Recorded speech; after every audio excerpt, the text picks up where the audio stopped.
Comment করতে হবে না, কথাগুলো শুনে যাও। মুখে বলে দেওয়া যায় ছেলেদের জীবন কতই না সহজ। তারা স্বাধীন মতো চলতে পারে, ইচ্ছা মতো যেখানে খুশি সেখানে যেতে পারে।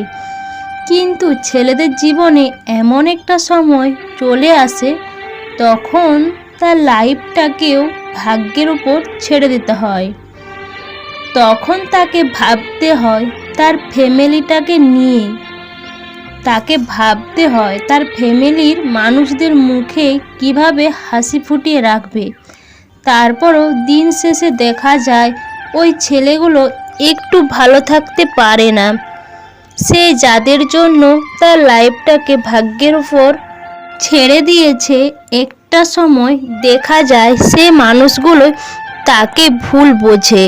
সব ছেলেদের জীবনে একটা না একটা স্বপ্ন থাকে, সব ছেলেরা আর সেই স্বপ্নটা পূরণ করতে পারে না। সেই স্বপ্নটা ভুলে গিয়ে অন্যের স্বপ্নগুলো পূরণ করতে হয়। টাকার পিছে ছুটে ছুটে আর ফ্যামিলির কথা ভাবতে ভাবতে সব ছেলেদের জীবন কাগজের মতো হয়ে যায়। ছেলেদের তার আশা আকাঙ্ক্ষা আর স্বপ্নগুলোকে বিসর্জন দিয়ে হাসি মুখে জীবনের সাথে সংগ্রাম করে এগিয়ে যেতে হয়। একটা ছেলেকে তার ঘর ছেড়ে, তার ফ্যামিলি ছেড়ে, তার প্রিয় মানুষগুলোকে ছেড়ে চলে যেতে হয় টাকার সন্ধানে।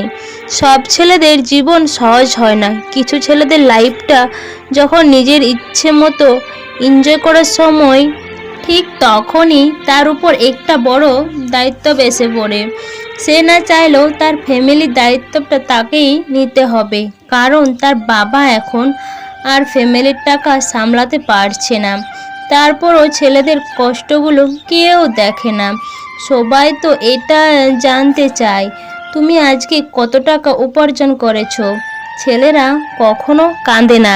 একটা ছেলেকে কাঁদানো এত সহজ না। একটা ছেলে মার খেয়ে রাস্তায় পড়ে থাকলেও সে কাঁদে না।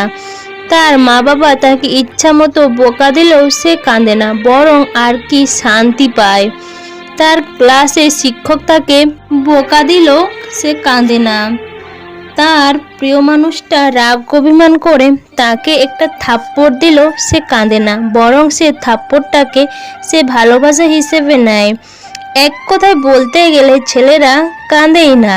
ছেলেদের কাঁদানো সহজ উপায় হলো তাকে অবহেলা করো, তার থেকে গুরুত্ব কমিয়ে দিন, তার কথা আর অনুভূতিগুলোকে হেসে উড়িয়ে দিন, তার ভালোবাসাকে মজা হিসেবে নিন। তবে একটা ছেলে কাঁদবে। আর এসব করে একটা ছেলেকে কাঁদানো সম্ভব, তার আগে নয়। একটা ছেলে একটা মেয়ের মতো সবার সামনে কাঁদবে না। সে কাঁদবে নীরবে, গভীর রাতে, একা একা। কথাগুলো হাস্যকর মনে হলো মিথ্যা না। একটা ছেলে তার মনের গভীর থেকে কষ্ট পেলেই তার চোখের জল আসে, তার আগে না। ছেলেরা এত স্বার্থপর হয় কেন জানেন? কারণ ছেলেরা কষ্ট পেলে সে কষ্টটা বুকের মধ্যে চেপে রেখে সবার সামনে হাসি মুখে কথা বলতে পারে। একটা ছেলে ঘরের ভিতরে কেঁদে বালিশ ভিজিয়ে দিলেও ঘর থেকে হাসি মুখে বের হয়। এসব দেখে বাইরে থেকে একটা ছেলেকে স্বার্থপর বলা যায়, কিন্তু ভিতর থেকে বিচার করে দেখো, ছেলেদের মতো এত অসহায় হয়তো আর কেউ হয় না। কারণ ছেলেরা অন্যের মুখে হাসি রাখার জন্য নিজের জীবনটাকে শেষ করে দিতে পারে। কষ্ট পেলে সবাই কাঁদে, কিন্তু একটা ছেলে কষ্ট পেলে ইচ্ছা মতো কাঁদতে পারে না। কারণ মানুষ বলে ছেলেদের চোখে নাকি জল মানায় না। কিন্তু মানুষ কেন এটা বোঝে না? ছেলেদেরও কষ্ট হয়। কষ্ট পেলে ছেলেদেরও কাঁদতে ইচ্ছে করে। যে মানুষটা কাঁদছে সে কষ্টে আছে, আর যে ছেলেটা তার কষ্টগুলো আড়াল করে নীরবে কাঁদছে, তার চোখের জল কেউ দেখে না। সবাই দেখতে পায় তাদের মুখের মিথ্যা হাসিটা। তাই তো মানুষ বলে ছেলেদের মতো এত সুখী মানুষ আর হয় না। আর এভাবেই ছেলেরা যুগের পর যুগ তাদের ফ্যামিলি, বন্ধু বান্ধব আর আত্মীয় স্বজনকে খুশি রাখে।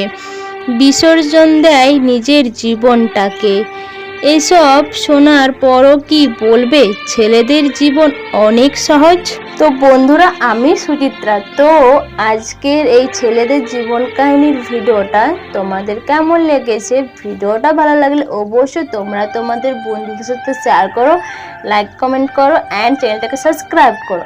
আর যারা যারা নতুন বন্ধুরা এখনও আমার এই চ্যানেলটাকে সাবস্ক্রাইব করোনি, প্লিজ তোমরা এই চ্যানেলটাকে ঝটপট সাবস্ক্রাইব করে দাও। সবাই ভালো থাকো, সুস্থ থাকো, তোমাদের সবাইকে অনেক অনেক ভালোবাসা। Love you my YouTube family. টাটা, বাই বাই।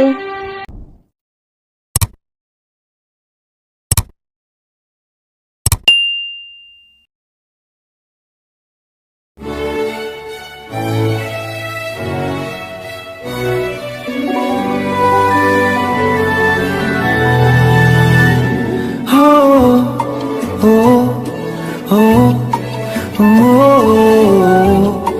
oh.